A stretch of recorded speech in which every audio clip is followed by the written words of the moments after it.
ఒక చిన్న ప్రేమ కథ. ఒకరంటే ఒకరికి చచ్చేంత ప్రేమ అంట. అనుకోకుండా ఒకరోజు ఇద్దరికి యాక్సిడెంట్ అయింది. ఎవరూ లేని సమయం. అటువైపుకి వచ్చిన ఒక పెద్దాయన, నేను ఒక్కరిని మాత్రమే కాపాడగలను, నాతో ఎవరొస్తారని అడిగాడంట. అప్పుడు ఆ అమ్మాయి అరక్షణం కూడా ఆలోచించకుండా నేను వస్తా పదా అని వెళ్ళిపోయిందంట. అబ్బాయి చనిపోయాడు. పైకెళ్లి దేవుడితో దీనంగా ఇలా అడిగాడంట, ఒకరంటే ఒకరికి చచ్చేంత ప్రేమ నా గురించి అరక్షణం ఆలోచించకుండా అలా ఎలా వెళ్ళిపోయింది అని అడిగాడంట.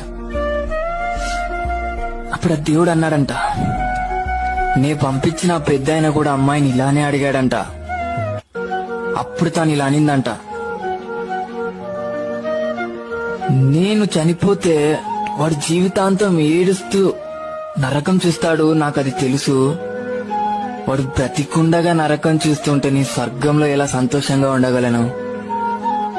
అందుకే ఆ నరకంని తీసుకొని స్వర్గాన్ని వానికి ఇవ్వాలనుకున్నా అనిందంట.